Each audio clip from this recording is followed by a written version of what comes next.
დღეს რომ საპარლამენტო არჩევნები ტარდებოდეს, რომელ პარტიას მისცემდით ხმას? ეს შეკითხვა გორბის მკვლევარებმა 2300 რესპონდენტს დაუსვეს და პასუხები კვლევის შედეგებში ასე გადაანაწილეს. გამოკითხულთა 56,2%-მა არჩევანი ქართულ ოცნებაზე გააკეთა.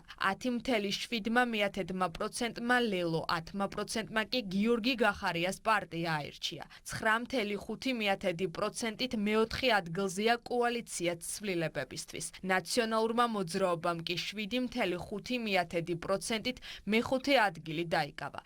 დანარჩენი პარტიების რეიტინგი ამ კვლევაში 3%-ს ვერ ცდება. ქართული ოცნების მხარდაჭერა საპარლამენტო არჩევნების ისტორიული შედეგის შემდეგ კიდევ უფრო გაიზარდა. ამომრჩევლების 63%-ს აქვს ნდობა არჩევნების მიმართ. 56,2% კი მხარს ქართულ ოცნებას უჭერს. ეს არის ქართველი ხალხის პასუხი მათთვის, ვინც ქვეყნის სამსახურს, უცხოს მონობას, ეროვნულ ინტერესს, სხვისი დროშის ფრიალს, სიყვარულს, ზიზღს და ძალადობას ამჯობინებს. ქართველ ხალხს სურს მშვიდობა და არა ომი, განვითარება და არა ნგრევა, ქვეყნის გამთლიანება და არა შუღლი, ეროვნული ინტერესებით მოქმედება და არა შეშლილი სამყაროს ისტერიაში სხვის მარიონეტად ყოფნა. ქართული ოცნება გაზრდილ რეიტინგს ითვლის, ოპოზიცია კი ეჭვებში რჩება.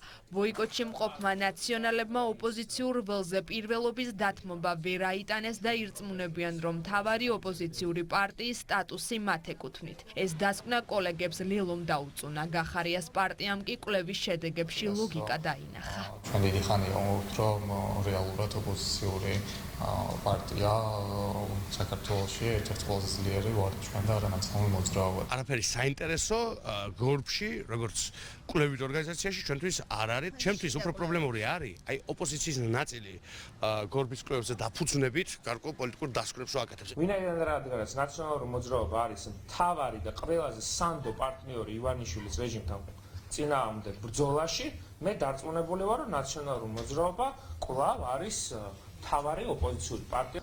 გორბის მკვლევარებმა შეკითხვა მოახლოებულ თვითმმართველობის არჩევნებთან დაკავშირებითაც დასვეს. გამოკითხულთა 63%-ს სამართლიანი და დემოკრატიული არჩევნების მოლოდინი აქვს. თბილისში გამოკითხულთა 60%-ის პოზიციით მერი, რომელ ქალაქშიც თავად ცხოვრობს, ხელახლა არჩევას იმსახურებს. 37%-მა კი უარყოფითი პოზიცია დააფიქსირა. 3%-მა არ იცის ან პასუხზე უარს აცხადებს. კვლევის შედეგი ქართულ ოცნებას იმის თქმის საფუძველს აძლევს, რომ ქართველი ხალხი პროცესების რადიკალიზაციასა და ბოიკოტზე უარს ამბობს და მშვიდობიან განვითარებას ირჩევს.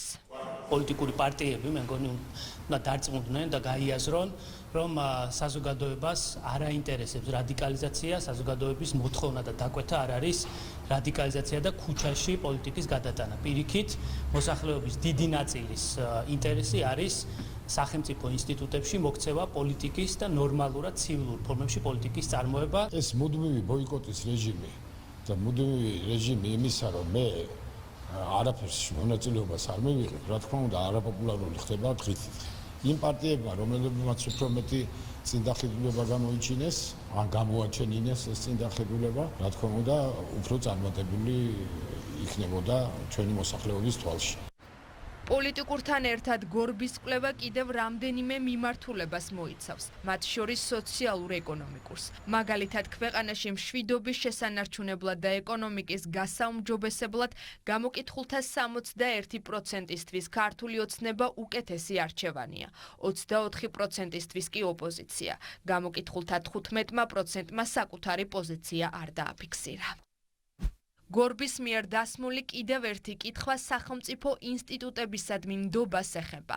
პირველ ადგილზეა 91%-ით ჯარი, მეორე ადგილზე 70%-ით პოლიცია, 68%-ით მესამე ადგილი ადგილობრივმა თვითმმართველობამ დაიკავა. 65%-იანი ნდობა აქვს მთავრობას. პარლამენტს კი გამოკითხულთა 62% ენდობა. ნდობის რეიტინგში 60% ერგო პრეზიდენტს, 55% კი სამართლო სისტემას. ნდობის მაღალი ხარისხის მნიშვნელობაზე წერს პარლამენტის თავმჯდომარე. შალვა პაპუაშვილისთვის კვლევის ეს შედეგი მე-11 მოწვევის პარლამენტის წარმატებული საქმიანობის დასტურია. პარლამენტის მიმართ საქართველოს მოქალაქეების 62%-იანი ნდობა კიდევ ერთი დასტურია, რომ მე-11 მოწვევის პარლამენტი ზუსტად ასრულებს იმ საარჩევნო დაკვეთას, რომელიც ჩვენმა საზოგადოებამ საპარლამენტო არჩევნებზე მოგვცა.